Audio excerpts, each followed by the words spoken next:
glad you were here. I know many of you were up late last night. Donald Trump lost the battle and won the war last night. I hope you stay with me through the whole show. We've got a lot of great guests to talk through the debate last night. He lost his temper and he was angry, so he did not take advantage of the opportunities that were there for him to make Kamala Harris into a piñata like he did with Joe Biden. So he lost the debate, but he won the war. ABC News lost the most. They were so biased, perhaps the worst presidential debate in history, about the stupidest issues.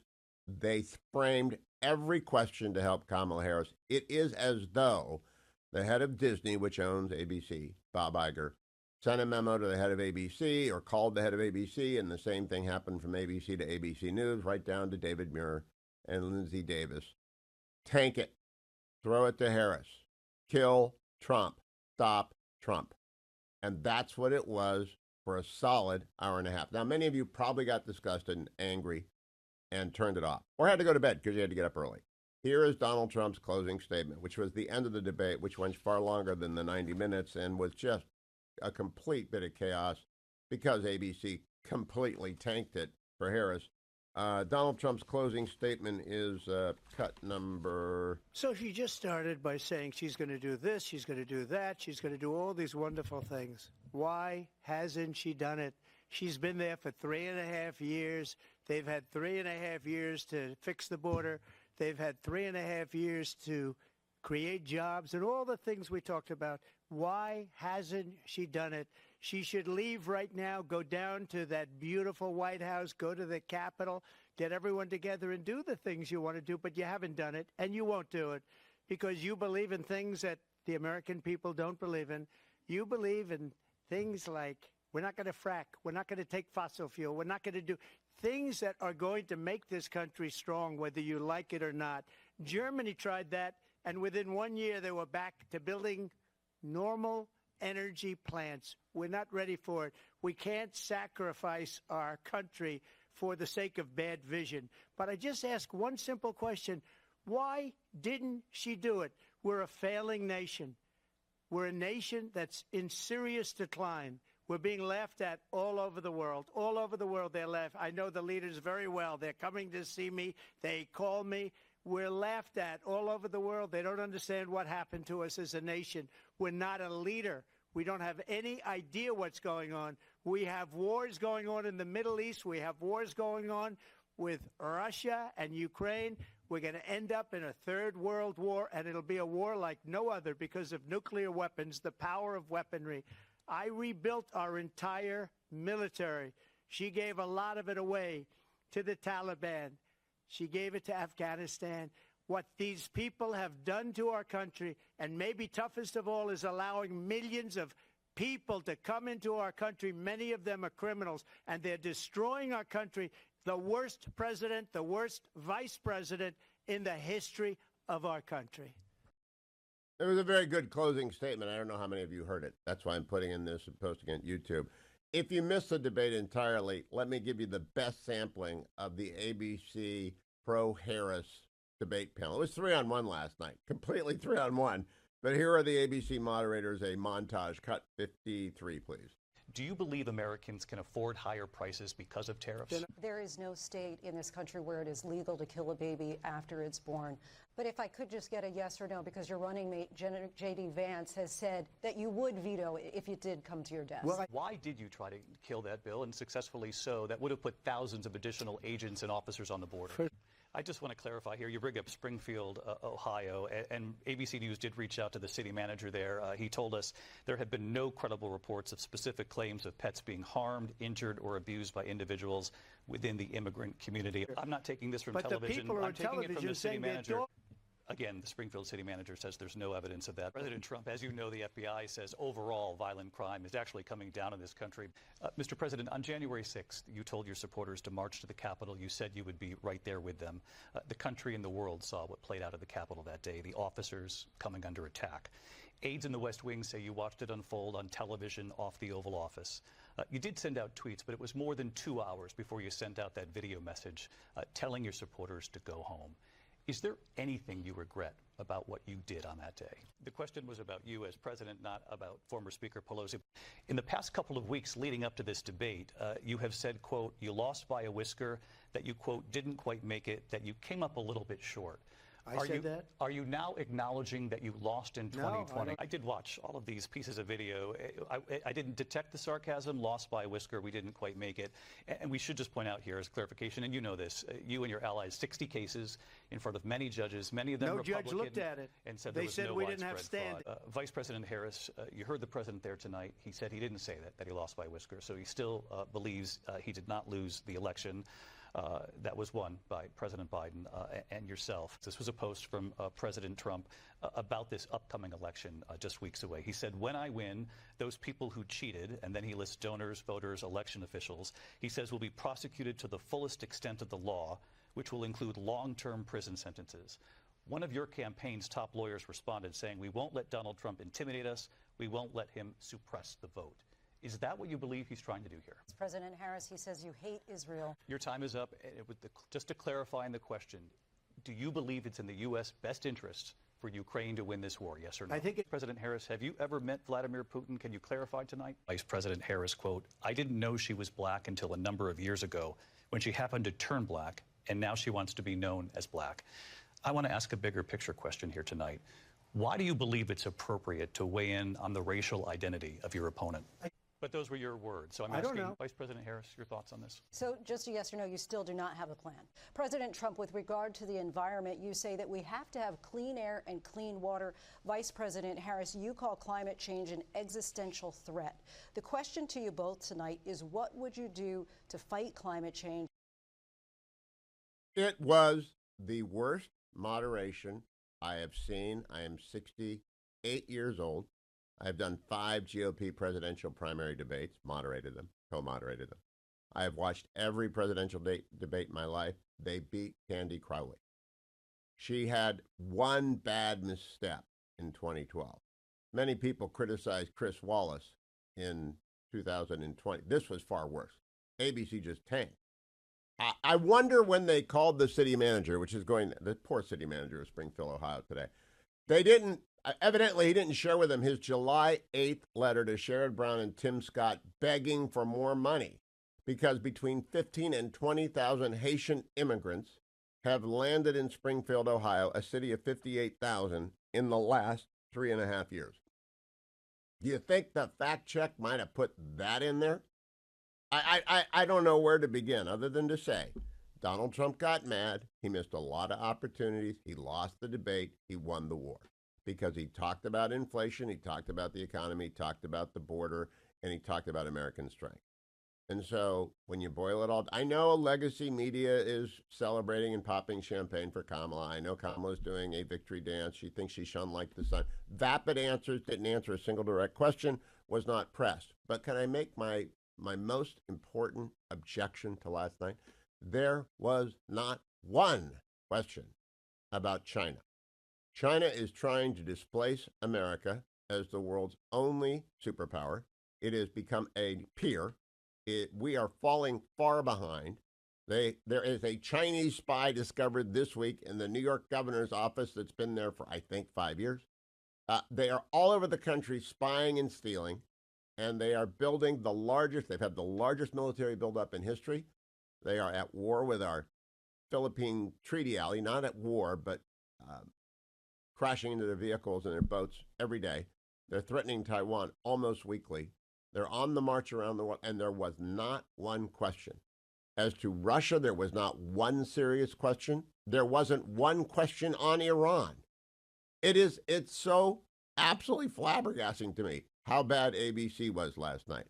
So I do believe the backlash against the legacy media and the elite media is going to redound to Donald Trump's benefit. I doubt the poll numbers moved at all last night because this election, people have already decided, voting has already begun. I do regret that Donald Trump didn't put her away last night, and he could have, because she's so bad. She was so vapid. She did not answer one question. She simply wouldn't answer. And it was a good strategy. If you don't know how to answer a question, you got the record that she's got for 3.5 years and her 2019 voting record and her flip-flops. She did the best that she could do, and Donald Trump did not.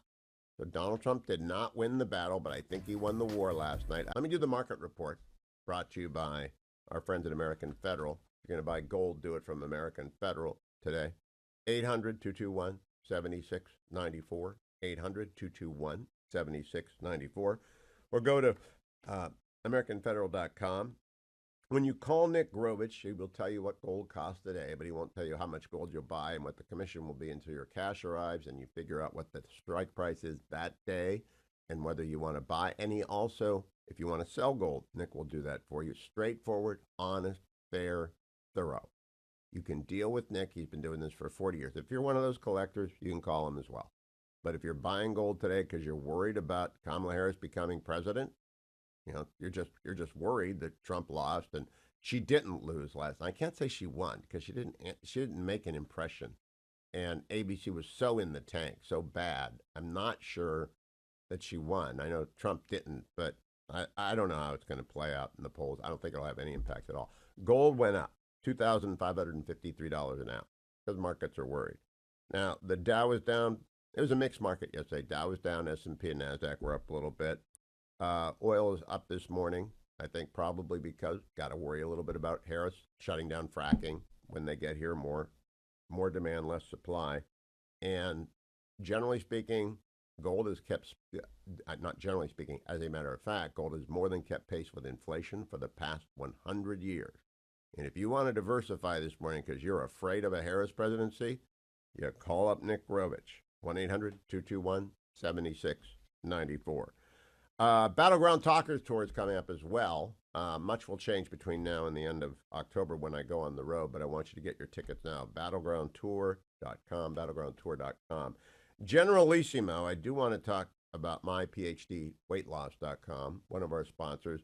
But first, have you dropped a Dwayne's World? Did you stay up late and do a Dwayne's World last night? I did indeed. About 2 hours ago, in the middle of the night, we recorded an emergency edition of Dwayne's World. And so that will drop. Is it already up? It'll be up probably by the end of this show. It'll probably wait, more. I'm hearing it's already up. All right, so I go to Dwayne's World if you want a comprehensive review. You missed the debate. You want to know everything that was said.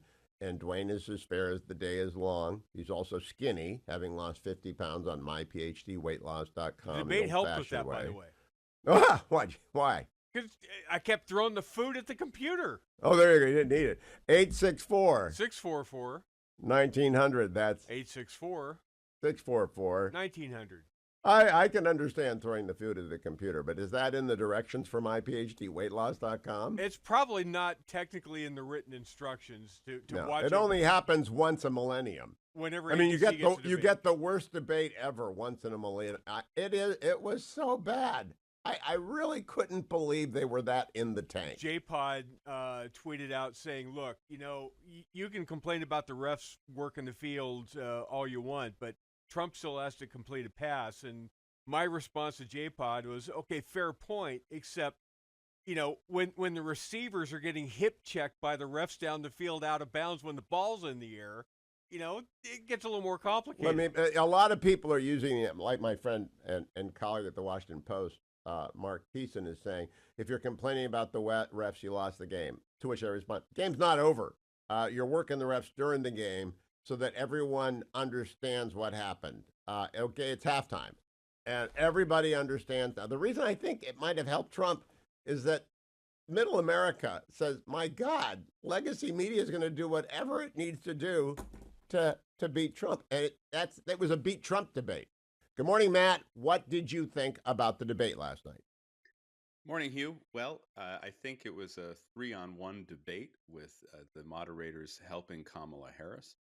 I think Harris probably ended up winning on points because she succeeded in baiting Trump and avoiding making any definitive mistakes or errors. But I'm not sure whether this will have a long-term effect on the outcome of a very tight election, because I got the sense that, okay, if Kamala Harris is president next year, we will have a difference and a change from Trump. But I never got the sense that if Kamala Harris is president next year, we'll have a change from Biden. And I think that's her challenge in these remaining 2 months. And she hasn't been able to separate herself from the Biden administration and legacy. Very close to my reaction, Matt, but I put it this way. Donald Trump lost the battle. I think he won the war because I think the backlash against ABC is going to be significant, and that migration came up, even though it wasn't appropriately framed. Did you know anything about the Springfield story before this debate? I did. I follow politics pretty closely, so I had been watching on social media as some of the stories that J.D. Vance, the vice presidential nominee, had been pointing to in Springfield had been circulating. I'm not sure many Americans did, though, and so this might have been this was probably the first time millions of Americans had heard about it.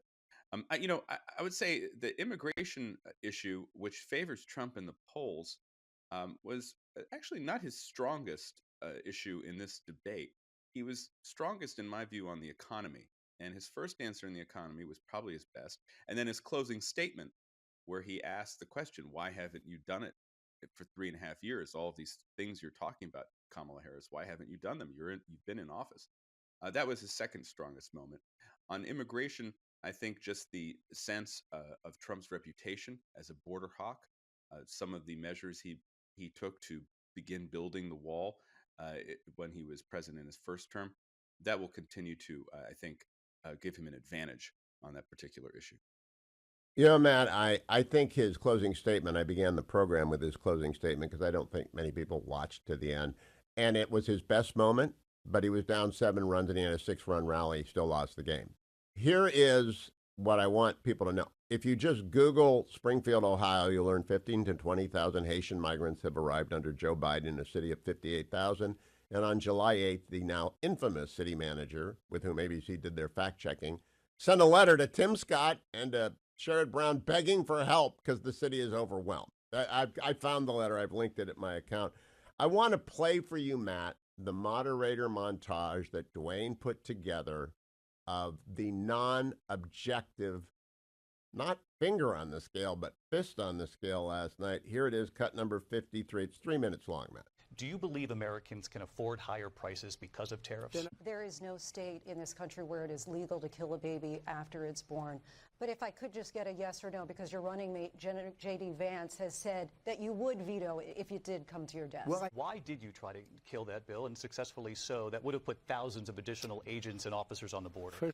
I just want to clarify here. You bring up Springfield, Ohio, and ABC News did reach out to the city manager there. He told us there have been no credible reports of specific claims of pets being harmed, injured, or abused by individuals within the immigrant community. I'm not taking this from television. I'm taking it from the city manager.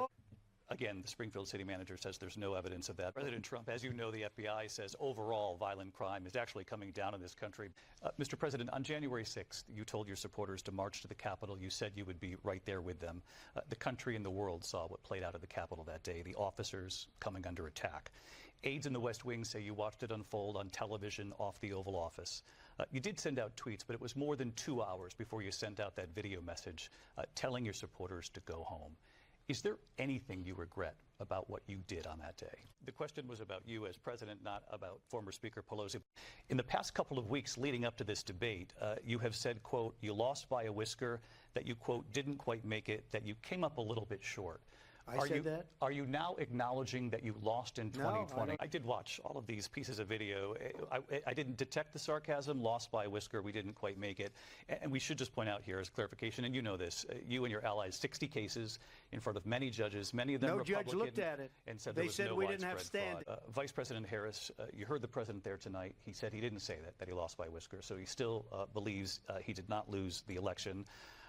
That was won by President Biden and yourself. This was a post from President Trump about this upcoming election just weeks away. He said, when I win, those people who cheated, and then he lists donors, voters, election officials, he says will be prosecuted to the fullest extent of the law, which will include long-term prison sentences. One of your campaign's top lawyers responded saying, we won't let Donald Trump intimidate us. We won't let him suppress the vote. Is that what you believe he's trying to do here? President Harris, he says you hate Israel. Your time is up. Just to clarify in the question, do you believe it's in the U.S. best interest for Ukraine to win this war, yes or no? I think President Harris, have you ever met Vladimir Putin? Can you clarify tonight? Vice President Harris, quote, I didn't know she was black until a number of years ago when she happened to turn black, and now she wants to be known as black. I want to ask a bigger picture question here tonight. Why do you believe it's appropriate to weigh in on the racial identity of your opponent? But those were your words. So I'm asking Vice President Harris your thoughts on this. So just a yes or no, you still do not have a plan. President Trump, with regard to the environment, you say that we have to have clean air and clean water. Vice President Harris, you call climate change an existential threat. The question to you both tonight is, what would you do to fight climate change? Matt, your reaction to that montage? Well, my first reaction, Hugh, is you should have had a trigger warning before playing the cut, because that was a traumatic experience having to relive those 3 minutes. My second reaction is, look, I'm all for fairness. So you can push back against Trump if you're the moderator, but you have to also push back against Harris. And that was clearly not what happened last night. Harris said statement after statement where the moderators didn't push back. One of the most egregious statement, in my view, is when she said that there are no active duty American soldiers in military operations around the world. And I mean, what's going on with the Houthis and our naval operations in the Red Sea, the most sustained naval operation since World War II? What's going on in Iraq and Syria, where just a couple weeks ago, U.S. Armed Forces actually had a very successful counter-ISIS operation. It was kind of staggering. But then she also... Three soldiers were killed in Jordan this year, 2 SEALs killed in the Gulf of, I believe, the Arabian Gulf, as they tried to board a pirated ship. I mean, it was nuts. It was crazy. We have troops in Syria. Yes. Yeah, I mean, it was just kind of divorced from reality. She used the Charlottesville myth, the very fine people, that's been debunked by Snopes. She talked about the bloodbath comment, where Trump was referring to what would happen if Biden-Harris were reelected and the flood of Chinese electric vehicles that would come in. The things about Project 2025, even the architect of Project 2025 said in a CNN interview the other day that Trump is not part of Project 2025. That didn't stop Harris. So it was so overwhelmingly one-sided, the moderation, that you couldn't help but come away with it with a feeling of disgust. It was the WWE of debates. It was an exhibition by Muir and Lindsay. They wanted you to believe that they were fair, but everyone knows it was a rigged game. Now, Matt, on the big issues of the economy and the migration disaster, I think he scored some points, but he got angry. He did get angry. He missed many, many opportunities. I was watching with 2 people that don't like Trump, fetching Mrs. Hewitt, not very political, and they just couldn't believe the moderation, and they couldn't believe how bad Trump was at swinging, at not taking the easy hit. I mean, he said once, Project 2025's got nothing to do with me, and he could have gone, there you go again, or the debate moderators could have come back, but they didn't do it. So all told, he lost. She did not win. ABC lost worse. That's my take. Hey, would you do another debate? Harris campaign, I guess, issued a challenge. Would you accept the challenge if you were Trump? Oh, I would. I think Trump should do another debate, and I think that it would help him. But, overall, Hugh, though, my take is that she still hasn't provided voters with enough information to convince them that she would be a meaningful departure from the last 4 years. And this debate was a debate where Trump did not do well, but I don't think Harris closed the deal. And so I think it might be in her interest, too, to have another debate. So we might have another debate in early October if they can agree on venue and rules. And remember that it came close to not being able to agree this time. If I were Trump, I'd say, happy to debate you. It's got to be Brett and Martha. Same rules. Brett and Martha, same rules. But I'm not going to walk into another snake pit. Now, Matt, this might take us into the break, so I just want to set it up, and I'd like to talk to you during the break. There was not one question on China. I'm turning to national security now. Can you believe that? Not one question about our world's leading enemy. I mean, our country's leading enemy. Well, I have a test, Hugh, and the test for moderators is, will they bring up climate change, which always ranks last on the list of voter priorities. And of course, the ABC moderators opened up their question on climate change by saying it's a very important issue and it's really top of mind. It's not. It's not. And instead of asking about China and the great power competition with China in the 21st century, they went for the climate change question. They went for the race question, which was a gimme for Harris. So it was just another example of the moderators tilting in one direction and Trump not being able to seize the opportunities when they came in his grasp. They, they didn't ask about the Houthis. They didn't ask about Iran. They didn't ask about Hezbollah. But when we come back during the break, I'm going to ask Matt Continetti, what did he think of the 10-7 question, answer, and runaway? Because if you are a friend of Israel like I am and Matt is, whether or not you're Jewish, I'm not, Matt is, it doesn't matter. What matters is Israel is our ally. I think Benjamin Netanyahu right now is the leader of the West, and they have nuclear weapons too. Trump did bring up Putin's got nuclear weapons, so it's a different game there. I really don't think she's ready to be president, but I really was disgusted by the coverage of a massacre, an ongoing war, and an Iranian set of mullahs that are manipulating the pieces on the board. And the moderators either did not want to go there or are ill-informed, and that might be either the case. I don't know. Matt, I was surprised by two things. One, Trump said, I got shot in the head because of your rhetoric. And the debate moderators didn't follow up on climate in the country. But more importantly, what did you think about the Israel question, non-questions last night? Yeah, I mean, I was disturbed by the Israel segment. You know, listening to Kamala Harris on Israel, you get the sense of someone who is very well prepared by studying notes that were, 6 months old. I mean, she talked about the civilian 20 years old. Two-state 20 years, solution, right? Well, Matt. 30, right? In the case of the two-state solution, right? Which she eventually got to. Oh, we need a two-state solution. Well, there's no chance of a two-state solution right now in the Middle East. I mean, not after what happened on October 7th. Not what after what's happening right now in the West Bank, where Israel has to go in and conduct counterterrorism operations because Hamas and the Palestinian Islamic Jihad is gaining ground there.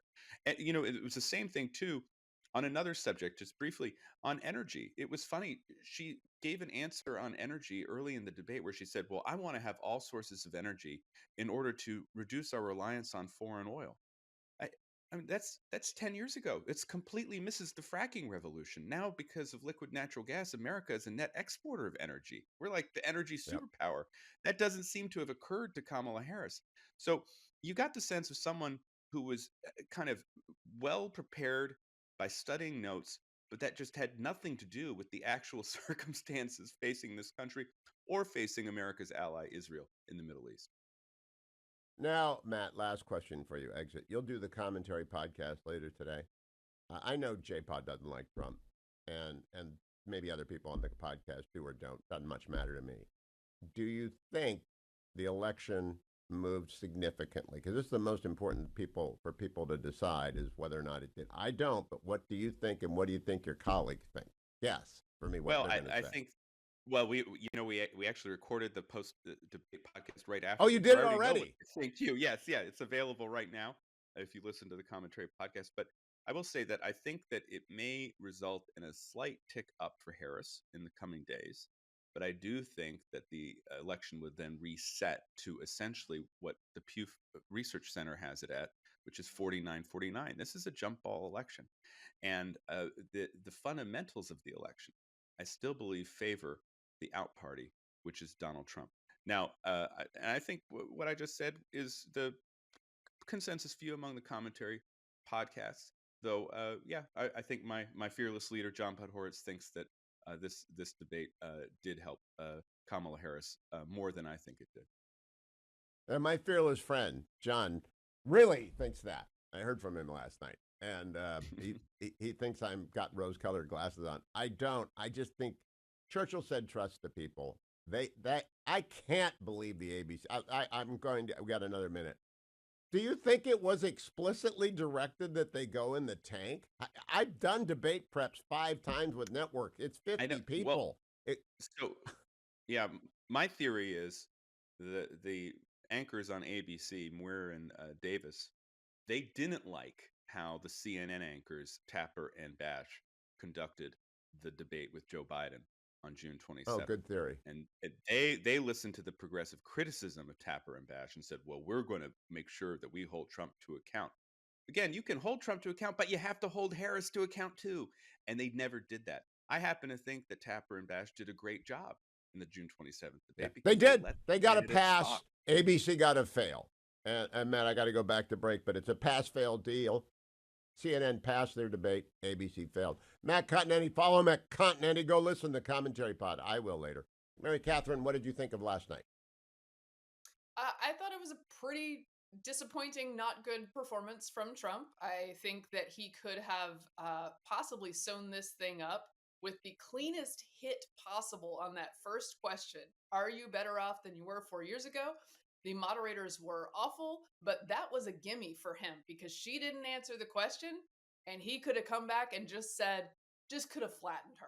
And he didn't do it. She did something pretty clever, which is that she ended all of her rehearsed answers with something she knew he wanted to talk about that was not the thing he should talk about, whether it was tariffs or rallies or immigration is not a good example because that's where he's actually on solid ground. Although even that, he took in a direction that did not serve him at all. Did you make it to the end? Yes, I watched the whole thing because I am like contractually obligated to do so. But this is why I think that first answer mattered, because I don't think that anything other than the first 30 minutes really matters. I think people tune out. After three that, out of maybe four people. Yeah. 3 out of 4 people I was watching with left. Donald Trump had a fine closing statement, but he was down 7 runs and he scored 6. Yep. What did you make of the ABC moderator? You and I have both done debate, presidential debate. We both know. We know what the process is.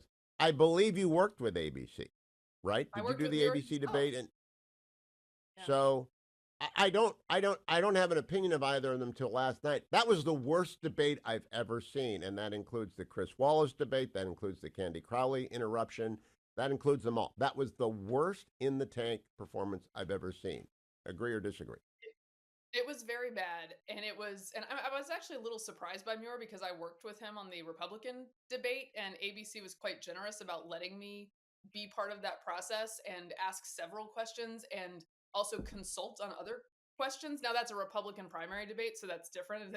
They don't have as much on the line because their besties aren't in that arena. Their bestie was in that arena last night, and I just think there is absolutely no excuse if you're going to do live fact checking to get it wrong and to get it as lopsided as they did. It was very obvious what they were doing, but almost worse than the fact checking was whenever Trump did land a punch, when he did get his feet under him on an important issue, whether it was Afghanistan or immigration or the fact that she's vice president of this administration, they would move on. That's enough, Mr. President. We're going to go on to something different. Now, that is some real assist to her, and I think kept her. She was a little nervous. She was not bad. She wasn't bad. She didn't answer any question, I don't think, with the actual answer. She was vapid. But she was not bad, but vapid. Yes. What did you make about not bringing up Arlington Cemetery? It was a controversy that dominated the last 2 weeks, and it was not brought up. But we heard about Springfield, Ohio, the dogs. We didn't hear that. The city manager told him, I sent a letter to Congress on July 8th. We have 58,000 people in Springfield and 15 to 20,000 Haitian immigrants have arrived here in the last 3 years. We need help.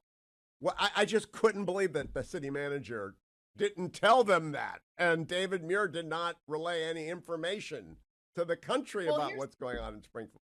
Yes. Here's the thing. I think people should understand Springfield, Ohio. But the thing about ABC is I was a little surprised by Muir.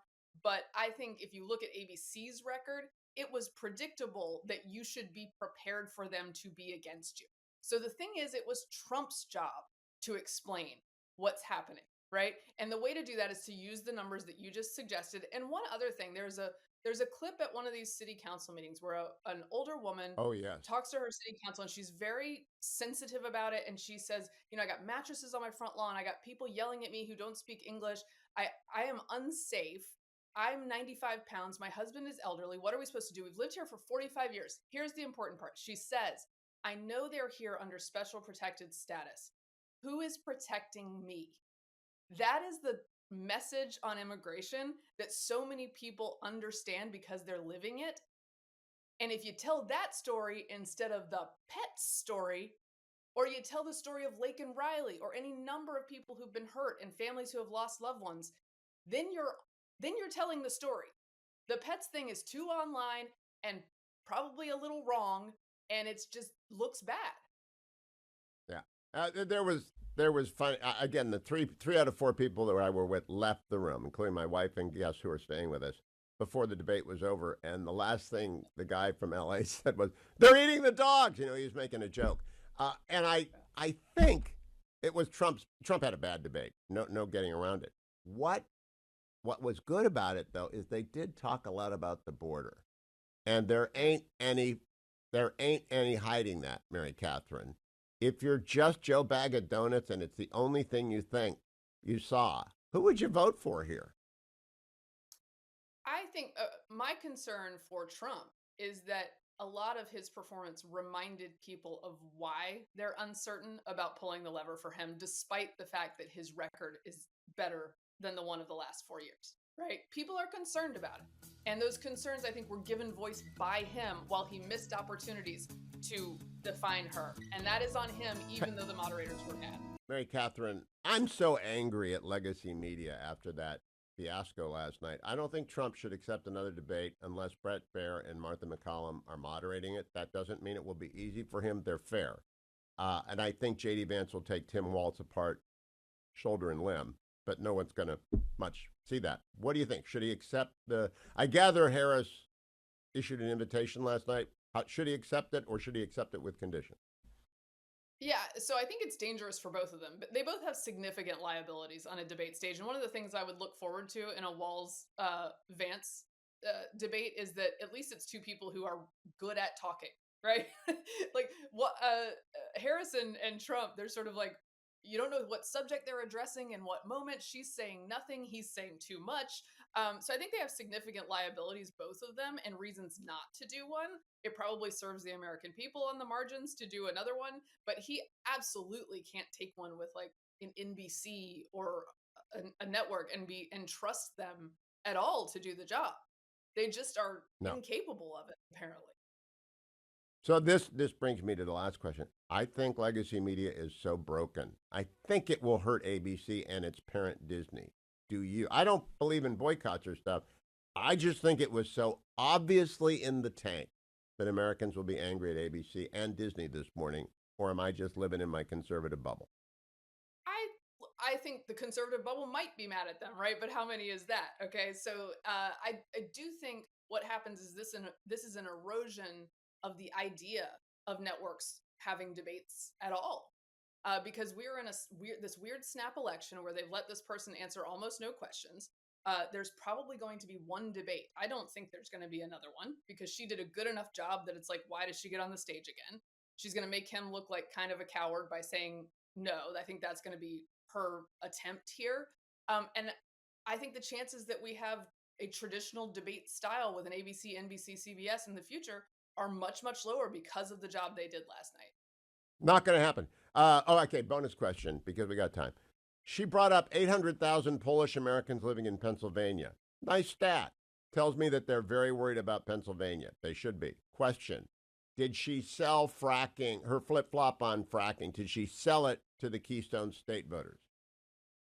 I was not convinced. I don't think she's often convincing. The beauty for her last night is that Trump was sort of distracting and did not dial in on her weaknesses. By the way, I want to note in that question, when it was a pretty tough question because she was asked about a list of things that she had flip-flopped on, but of course they let her skate on all of them but fracking. They didn't follow up. Yeah. She specifically said, I'm going to address every single one of the things that you brought up. And then she proceeded to address basically nothing. She mentioned fracking, did not explain it, and then moved on. And they were like, that's fine. We still don't know her evolution, how she has the same values. And, it's like the easiest tee up. So have you taped Getting Hammered yet? Dwayne did a podcast last night. Commentary did a podcast. You and Vic have got to get together. I hope you didn't do it yesterday and don't do it for 3 more days. When is it going to drop? No, I had to write last night, so we're doing it right after I get off of this radio interview, and it'll be out this morning. Okay. Oh, thank goodness, because I got to walk a long way. I'm so angry with ABC because they did not serve the country and they made legacy media look like buffoons. I mean, It was very. it's very hard to come to any other conclusion that you think Iger told him to do this. I think that the conformity culture in media just says you can't knock this candidate out because they all can't stand the idea of it being a fair fight because they're worried about her and they're worried about him ever getting momentum. It just Yeah. Do you remember? Did you ever see the movie Get Shorty? This was Get Yes. Donald. The movie is Get Donnie last night. And well, I will listen to Getting Hammered when it drops. Go have a great podcast. My best to Vic Mattis, and thank you for staying along with me. Mary Catherine Ham, follow her at MK Hammer on X, and listen to Getting Hammered. Congressman Waltz, what did you make of last night's debate? Well, when the moderators make themselves the story, it's never a good story. And I heard some of your commentary this morning, Hugh. I was just about fell out of my chair. My kind of fall out of my chair moment was similar to the Biden debate when Biden said, "We haven't lost any soldiers on my watch," and the slap in the face to that was to the Gold Star families. But then for her, Kamala, to say nobody's in combat. In fact, for the first time in the 20th century, no one's in a combat zone. Tell that to now it's a slap in the face to every active duty service member, from the Navy to the Air Force, and certainly to the 2 Navy SEALs and the 3 soldiers we've lost off the coast of Somalia and in Jordan. Do we not have troops in Syria, Congressman? I think we have a small contingent of troops in Syria. Absolutely. We have a number of troops in Syria. We just launched a raid, had several troops wounded on an ISIS compound in Iraq. There are 6 still in the hospital, attacked by Iranian-backed militias, also in Iraq. And the U.S. Navy, because for the longest time, Biden and Harris wouldn't let them hit back, has been used as target practice by the Houthi terrorists with anti-ship missiles, drones, and surface drones. So, yes, absolutely, we have troops in combat zones all over the world. In fact, a naval task group was given a combat action ribbon for the first time since World War II just recently. So they believe they're in combat, Hugh. Well, you got incoming missiles, yes. Congressman, my biggest critique is the question set. The moderators obviously were in the get Trump mode, like the Get Shorty movie, but they still could have asked about China at least once. They just found a communist spy in the New York governor's office. I'm astonished they did not ask not one question about China. How do you react to that? Yeah, no, that's absolutely right. You're absolutely right to point out the fact that it's not the questions that they asked. It's not how tilted they were. I heard your montage earlier where it was just question after question, fact check after fact check, loaded towards Trump. I mean, they didn't have their finger on the scale. They were jumping on it. Huh. But again, it's what they don't ask, what they didn't ask. They didn't ask about the state of the United States military and the recruiting crisis, what she would do differently. They didn't ask anything about China, as you pointed out. They didn't ask anything. I mean, you could have gone. I don't think that many Americans are that fired up about space necessarily, but it's incredibly important. And Trump created the Space Force when everyone laughed. They didn't ask anything about our veterans. Tim Walz voted against the Veterans Mission Act. They didn't ask anything about any type of trade deals. She voted against the USMCA, the new NAFTA trade deal that's been so helpful to so many of our manufacturers and farmers. So we could keep going down the list, but it was pretty astonishing on ABC's part. Now, the good news.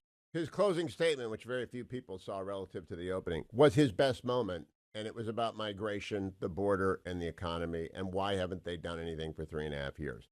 I think he lost the battle. I think he won the war, because you can't hide Springfield, Ohio. And by the way, I don't know if you saw this, the Springfield city manager sent a letter to the Senate begging for help on July 8th to Sherrod Brown and Tim Scott, because 15 to 20,000 Haitians have moved to a city of 58,000 people in the last 3.5 years, and they're overwhelmed. Do you think the city manager told them that, or do you think ABC cherry-picked their fact check? You know, that's a great question, Hugh. I don't know. You know, it was an obvious letter that was out there. You have the city council, you know, the older lady in this at the city council that was basically saying, "Who's protecting me? Who's protecting my family? These people are all over my property. There's trash all over my lawn. I'm intimidated and scared." I think it would have been, frankly, very effective for the president to raise those issues. But you know, it would have just in some modicum, some attempt of kind of fairness and balance, as Jake Tapper did, as Donna Bash did, to kind of point those things out. So that was a story, I think, of what so many communities, whether in Aurora or Springfield, which the president did point out, that are facing. It's a cliche. I can't imagine having a city of 30,000 facing an influx of 20. It's a city of 58,000, Congressman. 58,000 has 20,000. It's still overwhelming. Old cliche. I mean, 50% increase. Sure. Yeah. Cliche is that after a debate, because I've done 5 of these, you don't want the moderators to be the story. You don't even want your name in the paper. If you've done a good debate, people say, Bash and Tapper did fine. Pass. If you are the story, fail. ABC is the story this morning, not in left-wing circles, but among, I think, center-right voters. What about independents, Congressman? I don't think ABC cared that they were the story. I really don't. I think they are in full Trump derangement syndrome. They believe that, you know, that they're stopping the next dictator from coming in. They bought into all of that nonsense. And I wouldn't be surprised if things start coming out that they were colluding with the Harris campaign. It was just so, it was just that tilted. Yeah, and I don't believe anyone missed it. That's the good thing about not being subtle, is that it's hard to miss. Now, Congressman, I would not accept another debate unless Brett Baer and Martha McCollum were moderating it. I am told the Harris campaign wants another debate. If I were Trump, I'd say, sure, Fox, Brett, Martha, 90 minutes, same rules. But that's the only way, because I think NBC will choose the ABC path. CBS will choose they won't do the Jake and Dana thing, because they're out to get Trump. What do you think? I don't think the Harris campaign is confident enough in its VP pick to have them be the last word. I think J.D. Vance is going to run circles around Walz on all of his misleading statements about his service, but really about his governing record in Minnesota. So I don't think they want the VP debate to be the last word in this campaign, and so I think they're going to push for it. And look, I absolutely think we should take another debate, and I think it'll be good for the president. But would you take it from NBC or CBS? Because I just honestly, after last night, I don't trust anyone in legacy media. No one. Zero. Fair. I think they should take it from you, Hugh. I think you would. Well, yeah, I don't expect. I would be fair. I would just ask one-word questions. Because, what do you think? Is China going to attack Taiwan? What will you do? What about Iran? It's just so easy to do it fair, and they just didn't do it that way. How would you deal with inflation? Go. Crime. Right. There's some dispute on crime statistics. A lot of people believe it's because they're not being prosecuted. Former district attorney and attorney general. What do you do about crime in the inner city? Go. I'm for Hugh Hewitt. Well, I appreciate that, Congressman Waltz. Good luck getting back to D.C. I know you're going to talk to the president today. Tell him battle lost, war won. I think that's the result. I think he's going to be the next president. Go ahead. But let's not forget. We just cannot ever forget what today is. This is the anniversary of 9/11. Terrorism is back with the Afghanistan withdrawal. ISIS is back. Al-Qaeda is back. We just had 8 ISIS operatives in 3 different cities plotting and planning to hit us. And with a wide open border, we're in a very, very dangerous situation. And I don't know where Biden is. I literally don't know who's running the country right now. And we have a Chinese spy in the New York governor and an ISIS guy trying to get in from Canada to shoot up people. It was unbelievable. It was not discussed last night, but you're right, Congressman. Assassination attempts on a sitting president or a former president and leading presidential candidate to add to it all. Yeah. That, by the way, I'll just leave you with this. They ought to have turned to Vice President Harris and say, the former president has just accused you of escalating rhetoric that led to his getting shot. Is that fair? Donald Trump is on Fox and Friends this morning, and he just said, I think ABC took a big hit last night. To be honest, they are a news organization. They have to be licensed to do that. They ought to take away their license for the way they did that. I don't agree with that. I do think they took a huge hit. I don't think the FCC should take away their license. I think viewers should turn them off. They ought to cut the cable to Disney. They ought to realize that from Bob Iger down to Lindsay, down to the lowest level intern, there is one conservative that I'm aware of. Reince Priebus apparently is an ABC News contributor. He got about 30 seconds before the debate. I didn't watch afterwards. I had to catch 3 hours of sleep before doing the program.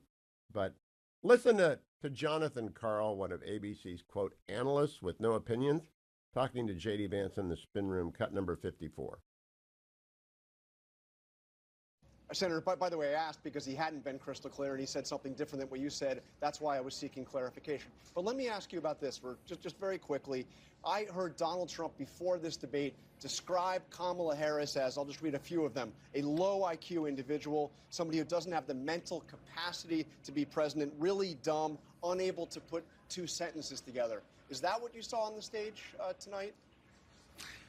John, what I saw was a lot of slogans. I think the American people are smart, and Kamala Harris talks to them like they're children. She repeats these ridiculous platitudes where if you actually think about what she said, you realize that it doesn't make any sense. She talks a lot about her plans, but then her plans, when you analyze the substance, don't make any sense. And more importantly, John, the American people don't get fed on plans. She has been the vice president for 3.5 years. What she can't do, refuses to do, and has no ability to do is to say, okay, I accomplished lower prices because she didn't, or I accomplished lower housing prices because she didn't, or I secured the southern border because she didn't do that. She has failed as vice president, and the fundamental question is, do we want to give her a promotion? I think the answer has to be no, John. Do you understand? Carl was trying to interrupt him because he was giving a good answer. They got TDS. Everybody has TDS at ABC. Turn it off. AmericansForProsperity.org has a solution. They're a sponsor of my show, and they have a new website, AmericansForProsperity.org/volunteer. That's AmericansForProsperity.org/volunteer. If you are tired of liberal elite, Manhattan Beltway media elites like ABC, like David Muir, like Lindsay, like Jonathan Karl, they're all in the bag for the left. They're destroying this country because they are protected. Peggy Noonan wrote this in 2016, The Rise of the Unprotected. They don't have to deal with the 20,000 Haitians in Springfield, Ohio. They don't have to. They get a car sent for them wherever they go. They fly private. They don't even have to live at an airport. And they don't care about you. AmericansForProsperity.org/volunteer. Go get in the game, turn out the vote. People who haven't voted before have to realize the country has to dramatically change. Kamala Harris, I don't think we recover from her. She is vapid. She did not give a substantive answer last night. She repeated her bad economic ideas about price controls and $25,000 publisher sweepstakes stuff for would-be new home buyers. Donald Trump was not great at articulating. I got his point about the Supreme Court, that they illegally tried to erase student debt. They're toying with the people who owe student debt twice. It's been struck down twice because presidents can't do it. The kids still owe the money that they borrowed. But AmericansForProsperity.org, take your anger at ABC and at legacy media generally and put it into volunteering for Americans for Prosperity. I want to roll for you Dwayne's montage of last night's absolute hackery by ABC. And it's not just David Muir and Lindsay Davis. It's not just ABC News. It's all of ABC. It's NBC. It's Bob. It's Disney. Disney owns ABC. Bob Iger is their CEO. When you go to Disneyland, you're supporting propaganda like this.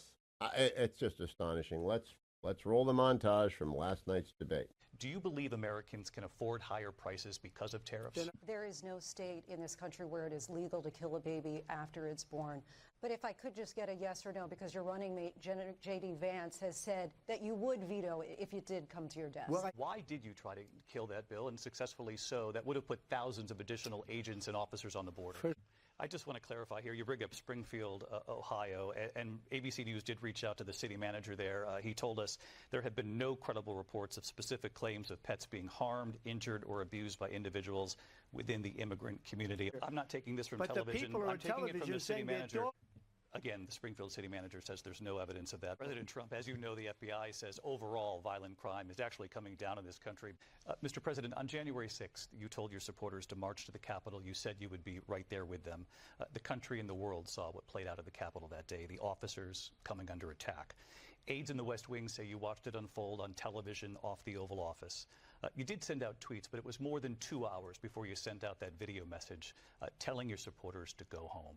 Is there anything you regret about what you did on that day? The question was about you as president, not about former Speaker Pelosi. In the past couple of weeks leading up to this debate, you have said, quote, you lost by a whisker, that you, quote, didn't quite make it, that you came up a little bit short. I said that? Are you now acknowledging that you lost in 2020? No, I did watch all of these pieces of video. I didn't detect the sarcasm, lost by a whisker, we didn't quite make it. And we should just point out here as clarification, and you know this, you and your allies, 60 cases in front of many judges, many of them Republican. No judge looked at it. And said they there was said no we didn't have standing. Vice President Harris, you heard the president there tonight. He said he didn't say that he lost by a whisker. So he still believes he did not lose the election. That was won by President Biden and yourself. This was a post from President Trump about this upcoming election just weeks away. He said, when I win, those people who cheated, and then he lists donors, voters, election officials, he says will be prosecuted to the fullest extent of the law, which will include long-term prison sentences. One of your campaign's top lawyers responded saying, we won't let Donald Trump intimidate us. We won't let him suppress the vote. Is that what you believe he's trying to do here? President Harris, he says you hate Israel. Your time is up. Just to clarify in the question, do you believe it's in the U.S. best interest for Ukraine to win this war, yes or no? I think President Harris, have you ever met Vladimir Putin? Can you clarify tonight? Vice President Harris, quote, I didn't know she was black until a number of years ago when she happened to turn black, and now she wants to be known as black. I want to ask a bigger picture question here tonight. Why do you believe it's appropriate to weigh in on the racial identity of your opponent? But those were your words. So I'm asking Vice President Harris your thoughts on this. So just a yes or no, you still do not have a plan. President Trump, with regard to the environment, you say that we have to have clean air and clean water. Vice President Harris, you call climate change an existential threat. The question to you both tonight is, what would you do to fight climate change? ABC should never get another presidential debate. I don't think a Republican should talk to him. It was a complete hit job, a get Trump job. They said they talked to the city manager. City manager of Springfield, Ohio, is Brian Heck.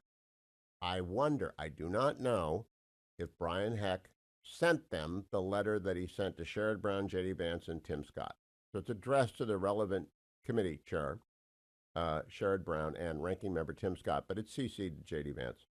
There's Honorable Senators Brown and Scott. The city of Springfield, Ohio, is facing a significant housing crisis in our community. Many factors have played into where we are today, but without significant support at the federal level, misspelled federal, by the way, capital F, I believe that the situation and the need for housing in our community will become much worse. The city of Springfield and its partners have been proactively working towards solution for this crisis since a housing consortium made up of public and private sectors formed in 2018.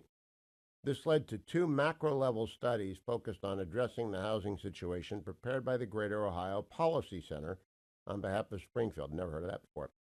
This identified the challenges that Springfield's housing market faced while also identifying key initiatives, policies, and programs that our community could implement to address the situation. Many of the recommendations have been adopted and put into practice, and we have seen positive results.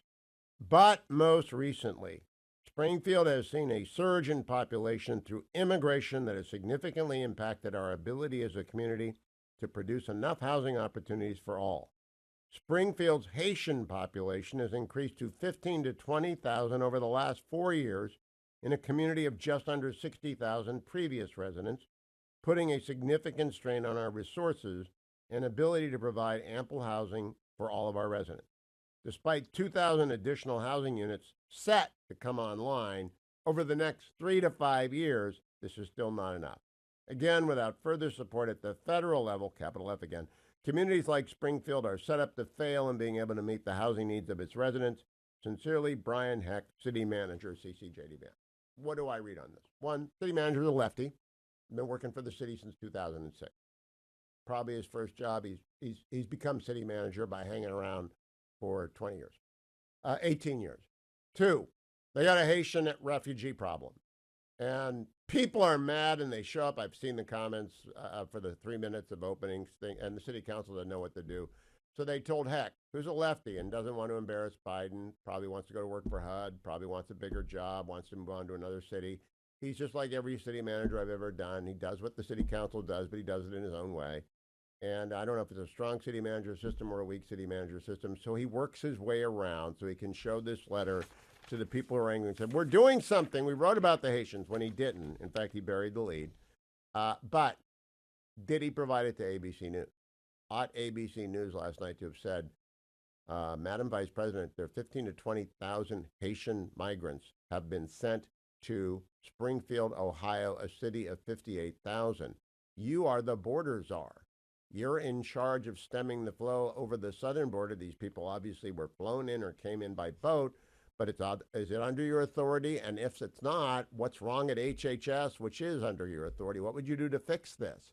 How many communities can do this? The migration problem in New York, in Massachusetts, is overwhelming. It's overwhelming Pennsylvania. And they're not talking about it last night. Unbelievable. But I do want to make sure you get to hear Donald Trump's closing statement. It was his best 2 minutes of the debate. I think people got mad and left. I know that 3 out of 4 people watching it went long. It was poorly produced. The lighting was terrible. I had a L.A. movie professional staying with me last night. They could not believe the lighting, how bad it was. So I don't know whose fault that is, but they left. Touching Mrs. Hewitt went to bed. They left. And this is Trump's closing statement, cut 52. So she just started by saying she's going to do this, she's going to do that, she's going to do all these wonderful things. Why hasn't she done it? She's been there for 3.5 years. They've had 3.5 years to fix the border. They've had 3.5 years to create jobs and all the things we talked about. Why hasn't she done it? She should leave right now, go down to that beautiful White House, go to the Capitol, get everyone together and do the things you want to do, but you haven't done it, and you won't do it because you believe in things that the American people don't believe in.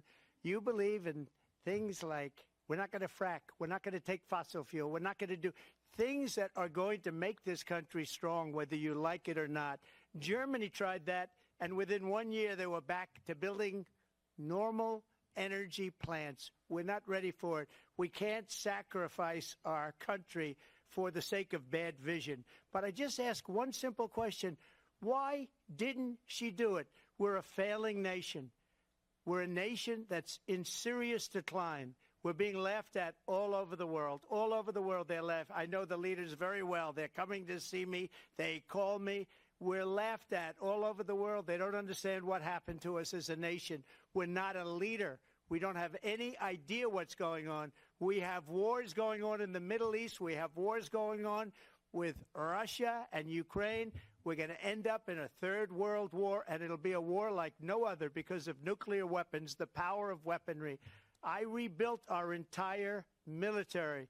She gave a lot of it away to the Taliban. She gave it to Afghanistan. What these people have done to our country, and maybe toughest of all, is allowing millions of people to come into our country. Many of them are criminals, and they're destroying our country. The worst president, the worst vice president in the history of our country. That was his best moment. And I played it twice. I'll play it again next hour. Harris did the predictable thing. You've been prosecuted. You've been prosecuted. You've been held liable. You've been prosecuted. Your business is corrupt, blah, blah, blah. Trump really got her on this. It's one of his strong points. I want to make sure I find it. It's where he responds to this, cut 21. Thank you. Excuse me. Every one of those cases was started by them against their political opponent. And I'm winning most of them, and I will win the rest on appeal. And you saw that with the decision that came down just recently from the Supreme Court. I'm winning most of them. But those are cases, it's called weaponization. Never happened in this country. They weaponized the Justice Department. Every one of those cases was involved with the DOJ, from Atlanta and Fani Willis to the Attorney General of New York and the DA in New York. Every one of those cases.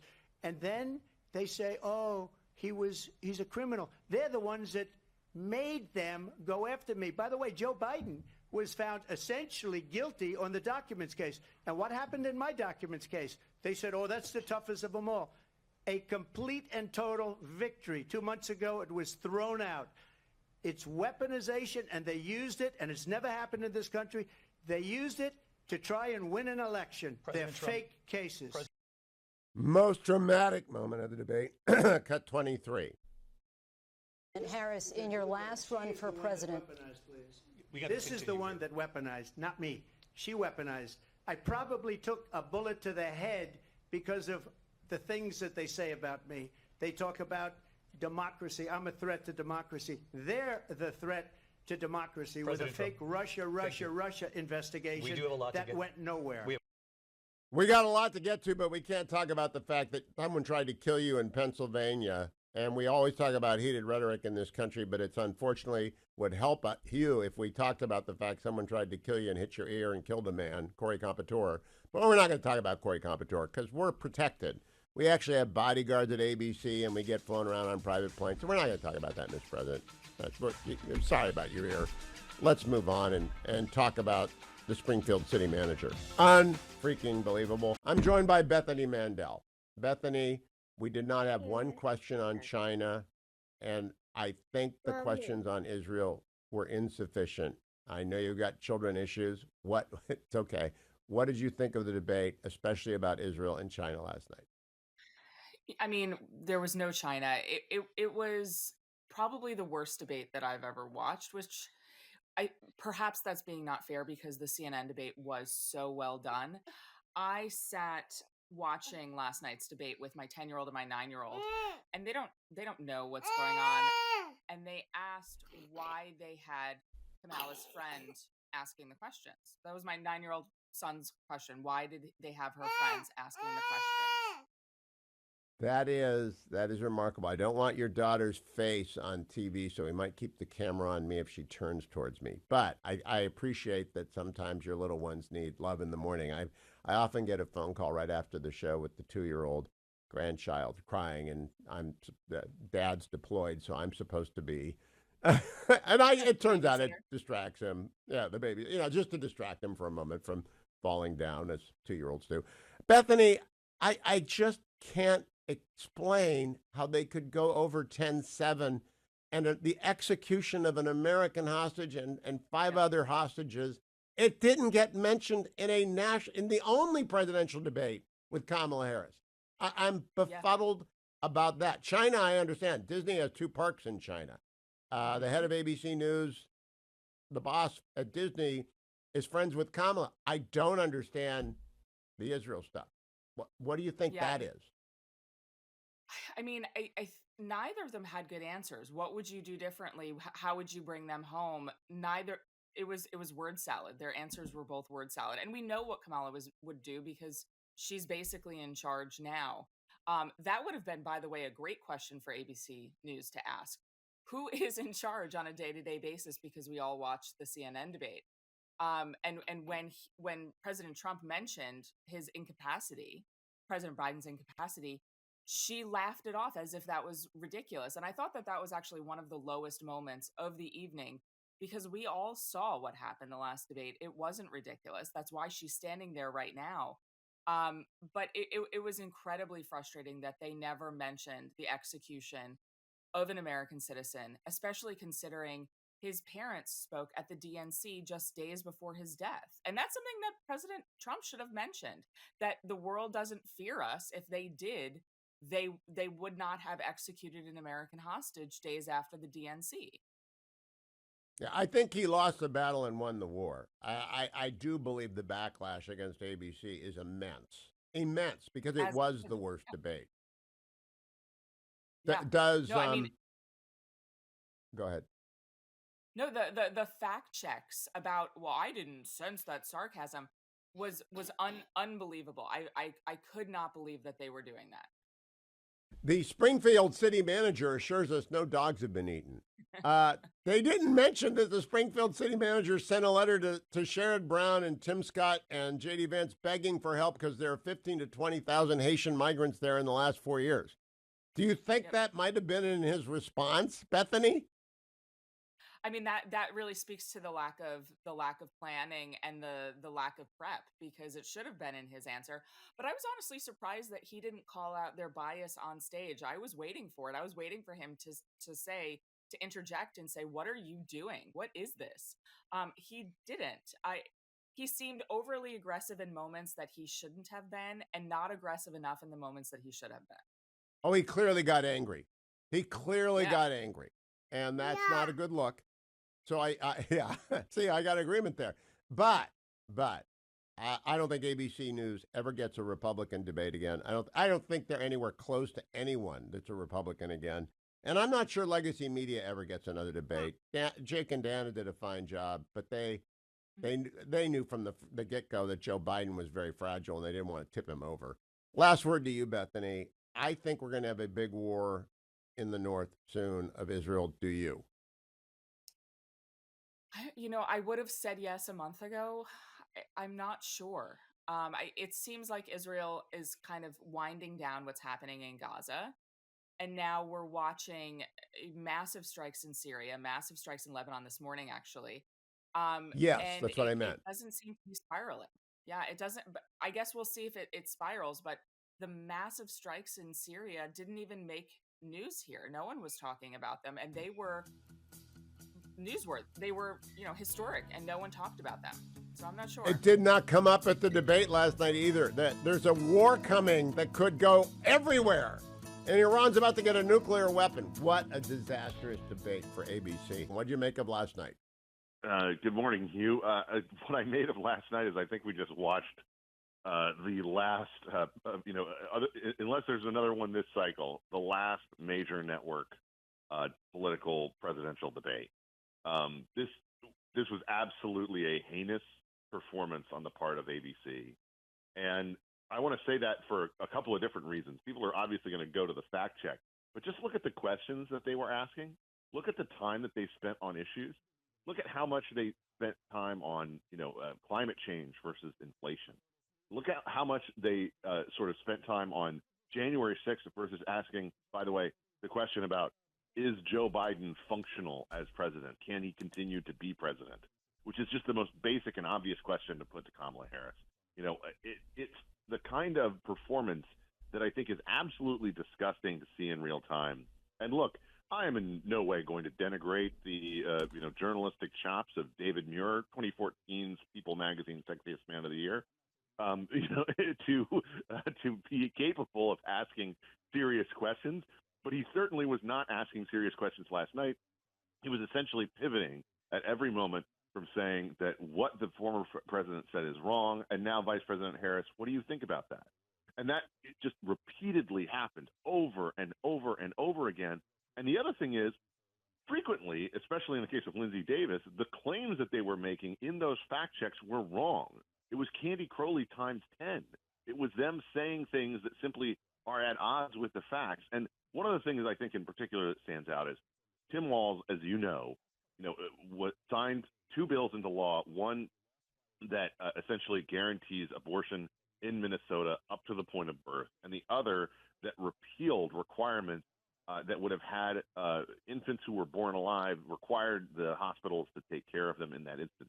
In fact, in Minnesota, as Roger Severino has observed, there have been 5 different infants who have been in that situation since he signed that bill. In other words, it's not a mythology. It's not an invented thing to say that there are infants who are born alive, who are basically essentially left to die or given quote unquote comfort care, things like that.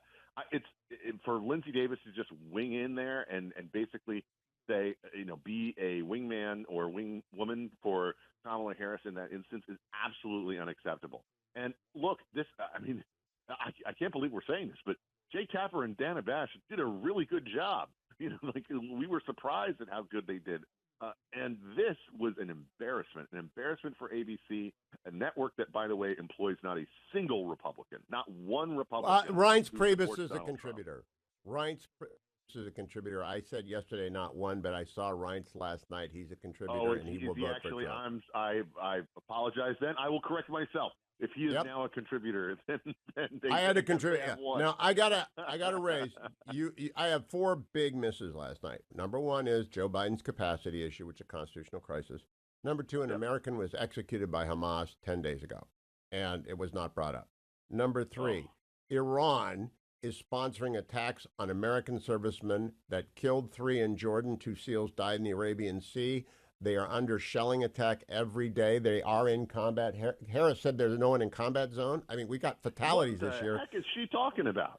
But this most glaring one, Ben, our most ruthless enemy, the one with a spy in the New York governor's office, the one with the spy in Eric Swalwell's bed, the one with the spy driving Dianne Feinstein, the one that has 400,000 grad students stealing everything that has had the largest military buildup in history in the last 10 years, was not mentioned. A genocide of the Uyghurs. Do you think it's because they have 2 parks? Disney owns ABC. You think it's because Disney told them, do not bring up China? I mean, I got to say, when I was in Hong Kong right before the pandemic, there were a lot of people there who were wearing Disney gear. It's one of these things that I think has to be asked as a legitimate question. And the simple fact is that we can't trust these networks anymore. And it's a good thing that the GOP got out of the defunct and frankly corrupted Commission on Presidential Debates. They should have years before, I think. I think that, frankly, the 2012 election might have gone differently if they had gotten out of it before that. But now you have this situation where everything's supposed to be negotiated back and forth. And I think that the Trump team should have, frankly, pushed to have this on a different circumstance. And I think going forward, Republican candidates should demand that these be essentially neutral playing field. When you play on ABC News, you are playing on the home turf of the Democratic Party. Okay, the Disney overwhelmingly, in terms of their employees and in terms of their giving and in terms of their priorities, they are in Kamala Harris's corner. So it's not even that you necessarily even need to say something to David Muir or to Lindsey Davis or anything like that.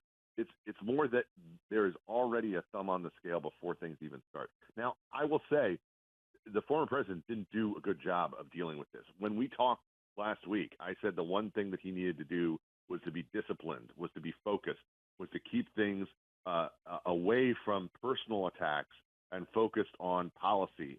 And I think that when he was talking about the economy, when he was talking about, for the most part, the border, when he was talking about things that are, obviously very important to him, I think he actually did a pretty good job. He would have these runs of a few minutes where he would do a pretty good job of prosecuting his case. But then he would get distracted and he would veer off, and he took every bit of bait that she put out and that the moderators put out in a way that I think was not helpful to him. And that's ultimately why I think that she won the debate, mostly by skating by any of the kind of challenges that you would expect in a normal situation. Now, Ben, my summary is that he lost the battle and won the war last night. He did not have a good night. He got mad. He did not stay on message. But when he sent out an artillery shell, it hit its target. And we threw the spotlight on Springfield, Ohio last night. David Muir said we checked with the city manager. They didn't obviously check deep enough, because on July 8th, he was begging for help because 15 to 20,000 Haitians have been resettled in the last 3 years. David Muir didn't check with the city manager. Don't believe that for a second. Well, I just think the world is going to now go figure out what's going on in Springfield, Ohio, which is a minor city in Ohio that's overwhelmed, but it's emblematic of everyone everywhere. The key thing for me, Kamala Harris said, there are 800,000 Polish Americans who are upset with you because you're not protecting Poland. I think they all said, huh? What? and they don't believe her on fracking. I just think that fell flat in Pittsburgh and Philadelphia and Erie and Scranton. What do you think that did to Pennsylvania? No, I think you're dead on that. I think that one of the things that she was trying to do, and this is the other aspect of this that was very frustrating, is none of the questions were really directed at her about. I guess there was maybe one that was really about. You say that you're representing yourself essentially as the candidate of change, but you're actually the candidate who has been in office over the last 4 years. Why haven't you done the things that you claim to want to do while you're currently in power? Instead, she was trying to frame herself essentially as the candidate of change and that he was the candidate of incumbency or something along those lines.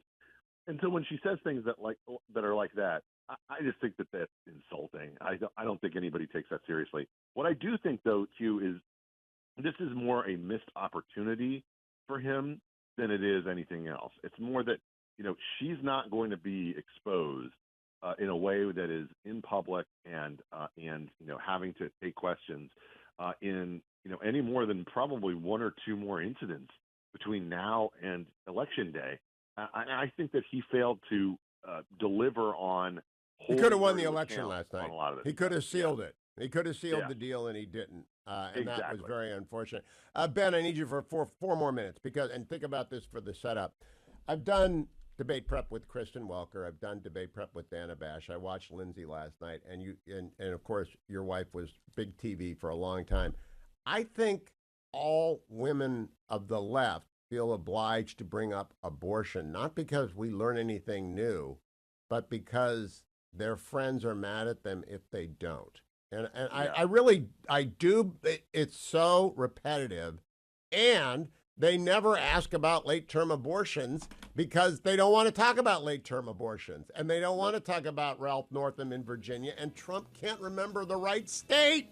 Oh, the West Virginia thing. He corrected himself. And I agree with Donald Trump's position on abortion. It ought to be left to the states. I wish I could articulate it for him better than he does for himself. But I want to go back to that question. Do you think women in big media feel obliged so that they don't get heat to always speak up on behalf of reproductive rights? Always?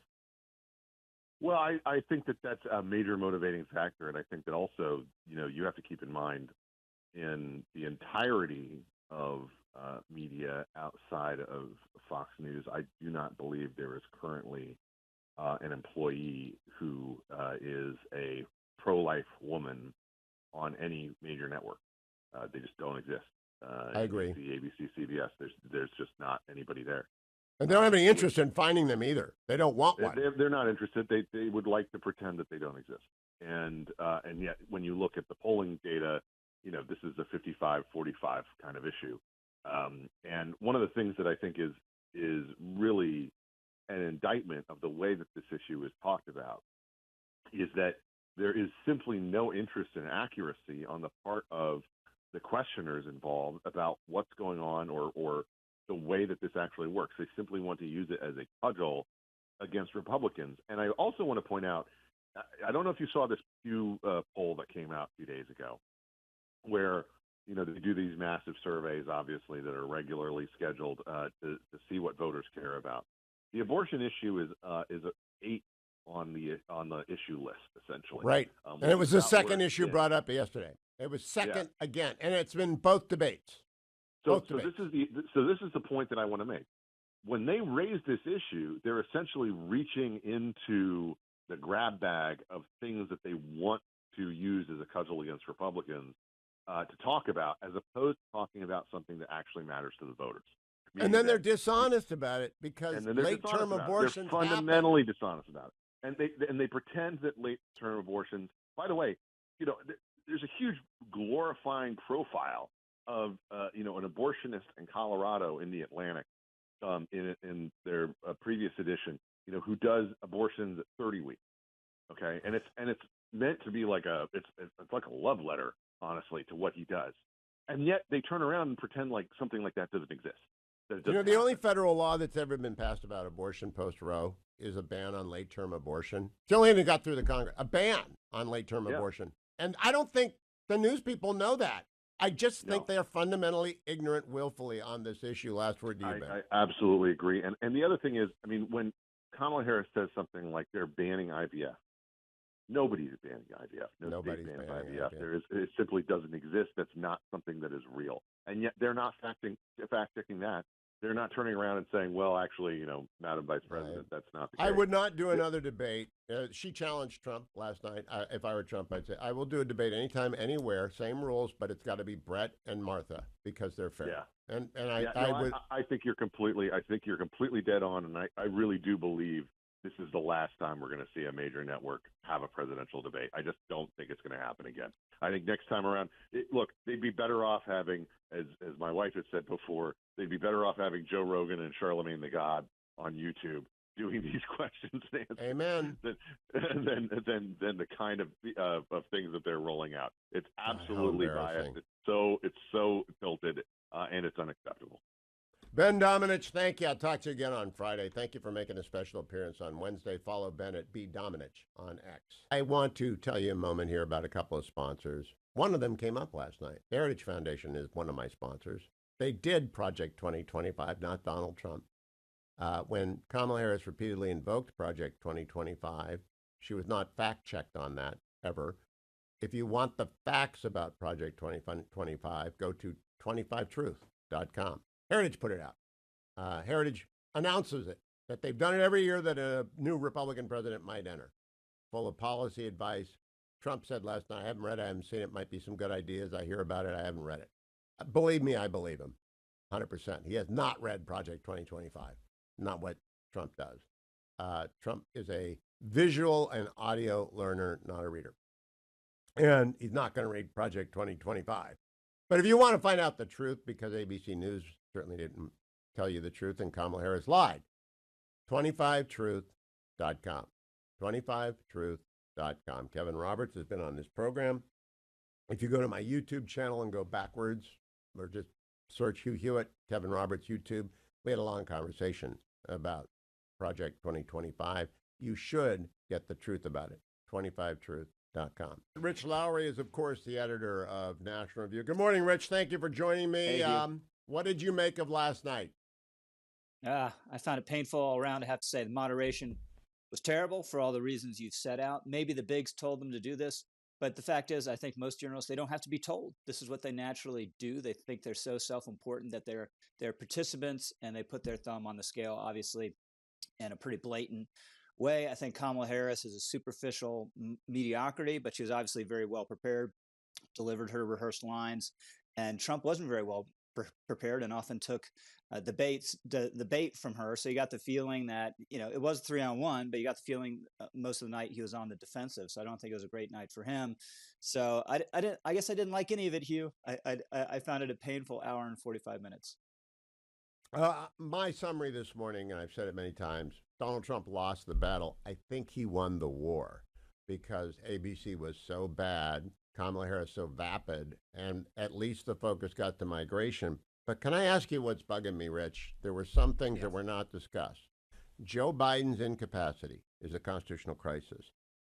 Hirsch Goldberg was executed 10 days ago. An American citizen did not come up. Iran is subsidizing the Houthis attacking our warships every day. And then most importantly and stunningly, not one word about China from the moderators. And someone pointed out to me, Disney can't afford to offend China. Let's start at the back and work forward. Do you think that Disney just can't bring up the fact that China's got a spy in the New York governor's office, a genocide against the Uyghurs, and the largest military buildup in history? Yeah, I mean, you're right. All those are really important things that didn't come up. What did come up is something that Trump said a month ago about Kamala Harris's race, right? that obviously was going to develop no news or not advance the ball on anything. And the dynamic on that exchange was typical the whole night, right? Trump, why do you say this terrible thing? Kamala, what do you think of Trump having said this terrible thing? Right? That's just how it went. So this was very bad. But again, I think it was Trump's opportunity, maybe his only one, we'll see if there's second debate, to really expose her. And I don't think he quite did, but I don't think she belled the cat herself. I don't think you got a strong sense of really what she wants to do the next 4 years, or she achieved any separation from Joe Biden, or really created a strong impression of herself. So I think she won the debate. I agree. I doubt it's decisive, but it's a big moment, and you want to be better than Trump was last night. So, friends of Israel who are watching that, the night before, Dan Senor in Philadelphia with Dave McCormick packed out a synagogue. Ari Fleischer was there, and my friend from Pennsylvania was there as well. He sent me a picture of it. I think the Friends of Israel vote, both Jewish and non-Jewish. I'm a Christian Zionist, I guess. I think she is not getting that vote, Rich, and not talking about Iran and not talking about Hirsch doesn't help her. Yeah, and all the support for Israel is always conditioned with some sort of but or caveat, or the people on the streets are really the emotion is the right thing. So these pro-Hamas protesters, and I'm so with you on Hirsch. I hadn't even thought about this. Maybe I've been sucked in by this context too. This is an American murdered in the most heinous way, and who was incredibly brave when he was captured, throwing those grenades back out at Hamas, held in these horrific conditions. And just the level of outrage just isn't there. It's bizarre. October 7th, dozens of Americans were killed. Americans are still being held hostage. Teddy Roosevelt sent the fleet to go and get this Greek American who his citizenship actually was a little sketchy, but just national honor was clearly implicated, and we've just lost that sense, and I think it's shameful. It is shameful. Now, Rich, I will listen to the editors later today. You always use an exit question. You do a wonderful job moderating it. We need more Rich Lowry as well as more of everyone else. But my exit question, how much, if at all, did last night's debate change the polls? Who knows? I'm guessing not much at all.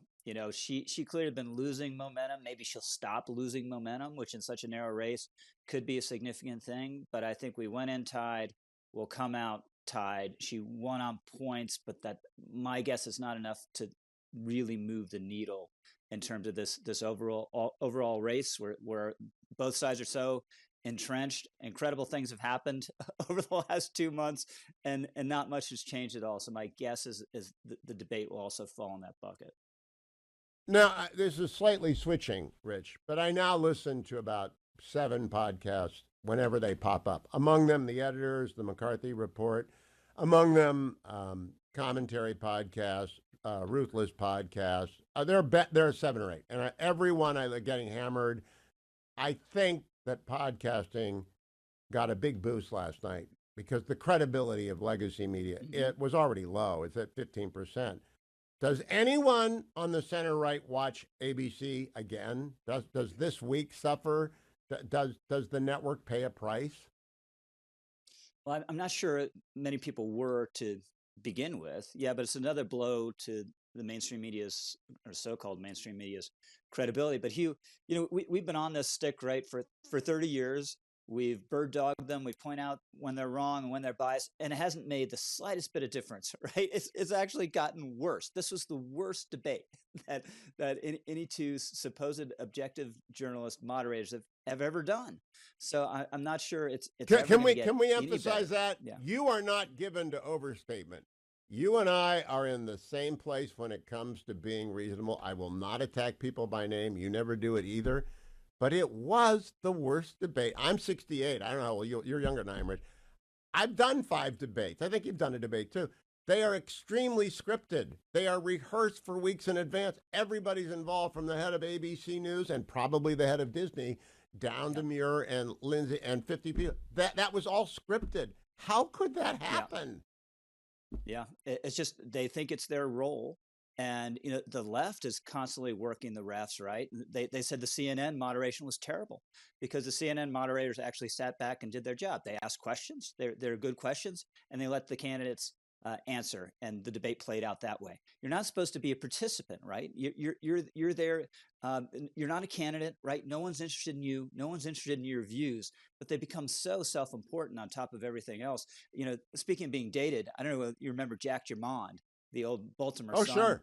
journalist. Oh, yeah. This The kind of McLaughlin group. overweight, overweight, ruffled guy. I just can't imagine him ever doing any of this stuff that journalists do today, because he understood, I'm just there to record what's happening, right? I'm not there to be a participant. I'm not that important. I'm not that superior. Bob Novak was slightly, Bob Novak does what I try and do and you do, which is mix politics and reporting. Rich, there was a piece by Peggy Noonan in 2016 Wall Street Journal, Rise of the Unprotected.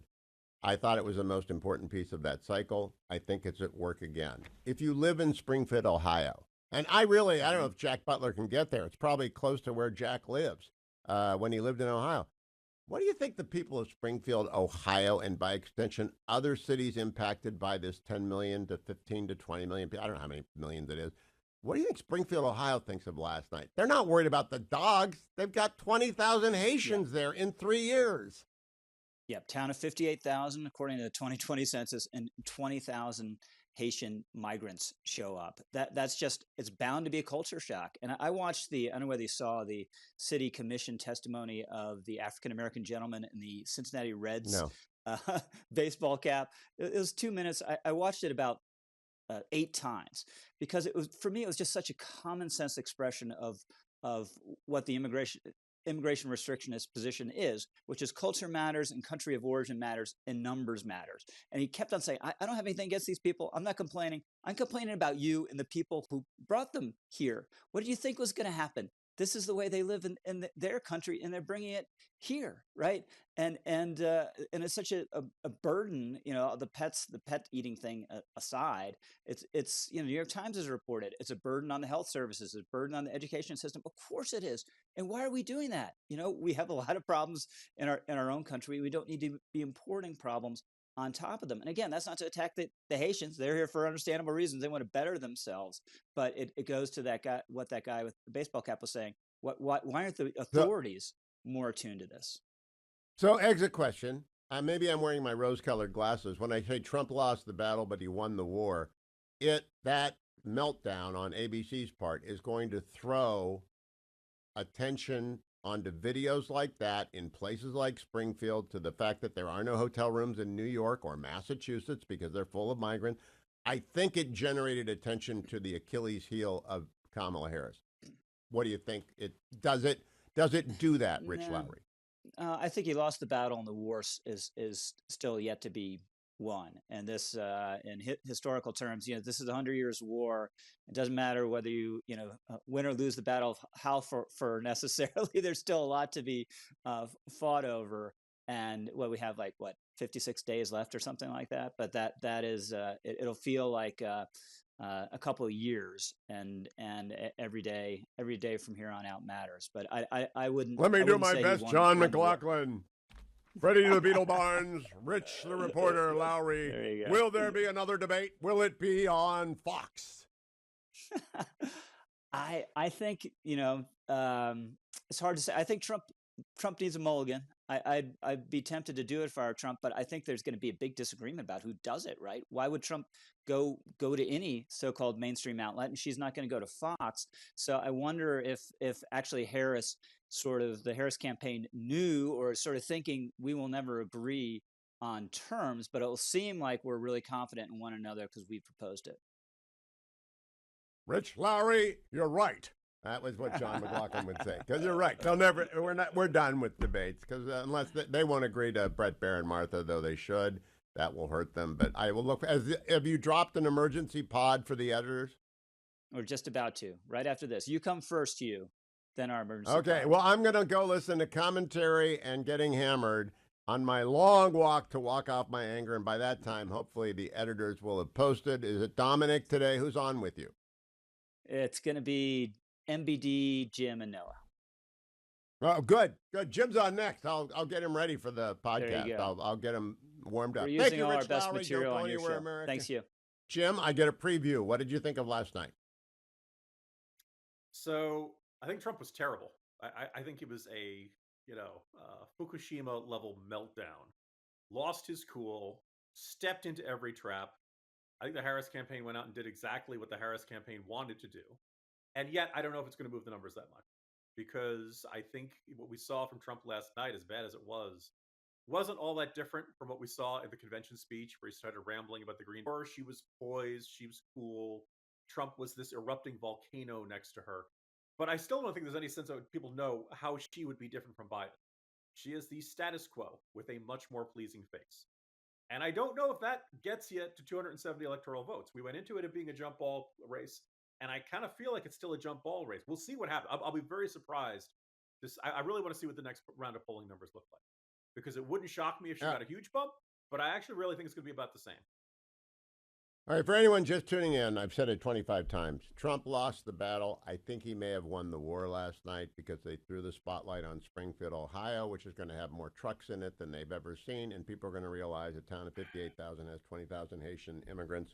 The dog thing is a secondary story. It's 20,000 Haitian immigrants in Springfield, Ohio. That's the story. He did Jim, shout, they're eating the pets. Like, you can't yeah, say well, that's it's a actually, secondary that was story not a good moment. when he puts it front and Lose center. the battle. You know. Win the war. I want to ask you about four things I asked Rich that were not asked. Joe Biden is incapacitated, constitutional crisis. Hirsch Goldberg, an American citizen, was executed by terrorists 10 days ago. There are still Americans in terrorist hands, didn't come up. Iran was not mentioned, but astonishingly, the greatest threat to our way of life is China. China. The largest military buildup in history. Genocide against the Uyghurs, Hong Kong suppressed, Jimmy Lai in prison. Do you think Disney told ABC, because Disney owns ABC and they have parks and merch and all that stuff in China, not to bring up China? Well, Hugh, they have 90 minutes. Right? If it were up to me, not only would I have asked a question, I'd do a whole debate just on China. I'd have Jimmy Quinn of National Review, Josh Rogan of The Post, throw in Gordon Chang, one or two other, and I do a whole debate on nothing but China. I'm not disputing with you. There should have been a question on that.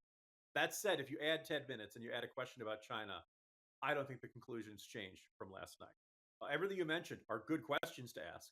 I would have put that instead of the climate change question. You do polls of people that, climate change usually comes in 9th or 10th on their list of priorities. I guess you could say for ABC it was the last question. But you go through those questions. In today's morning show, I go through the transcript and I put every single question they asked. You want to gripe that they were tougher on Trump than they were on Harris? Okay. If you're a Republican, you should be expecting this. After Candy Crowley, after George Stephanopoulos asking why do Republicans want to ban birth control, after Gwen Ifill having a book deal about Obama and moderating a debate about it, this is nothing new for Republican candidates. You can't count on the moderators to fact check the Democratic opponent. You have to be ready for them to be tougher on you. And so this is nothing new. And there's a lot very sour grapesy to me today to have all this griping about. Oh, the Richter scale. This we're going to disagree. Oh, no. Rich Lowry and I just agreed. Rich and I just agreed. The worst debate in presidential debate history, and the Richter scale is exponential, not incremental. If Candy Crowley was a 7, this was a 9. And I just think that's what the average American who watched it thinks. It might have helped Harris. I think Trump missed opportunity after opportunity. He lost the debate, but it was the worst debate ever. The first question was about, are you better off now than you were 4 years ago? And I don't think Harris answered it very well at all, basically pointing to the COVID and as if that was, all Trump's fault. Do you feel any responsibility for Afghanistan? She did not answer that, and then she said no Americans are in harm's way, which my colleague Mark Wright puts up. The third one on all the flip-flopping, both on flip-flopping and then the private health insurance. They asked like 4 tough questions of Kamala Harris. I'm not saying that they couldn't have asked more. I'm not saying you and I wouldn't have asked tougher ones. But I'm just pointing out, there's a lot of, Trump never had a chance, and the moderators are so biased against him. He had a chance. That's not me. Okay. He could have won. Right. He could have won the election last night. I'm just saying, I think the revulsion is not, get used to it. We're done. They're never getting another debate at a network. I think we're just done. Last word to you, Jim. You're not the only conservative I've heard that from. Okay, so here's a question. Should J.D. Vance do an interview with Tim Waltz? Yes, absolutely. Wait, why? They agreed to it. Have the same kind of... all right, but they agreed to it. They made a deal. Republicans stick to deals. All right. Sorry, you're not the only conservative I've heard that from. and I don't know if I agree with it, but I also don't think that it's crazy. I also think that you have to, every Republican candidate has to say to themselves, do I gain more because of that audience? It'll be very interesting to see what the television ratings are and how many millions of people watched, versus moderators that are going to be tougher on me than my opponent, and the question, fact checking is going to be tougher on me than my opponent.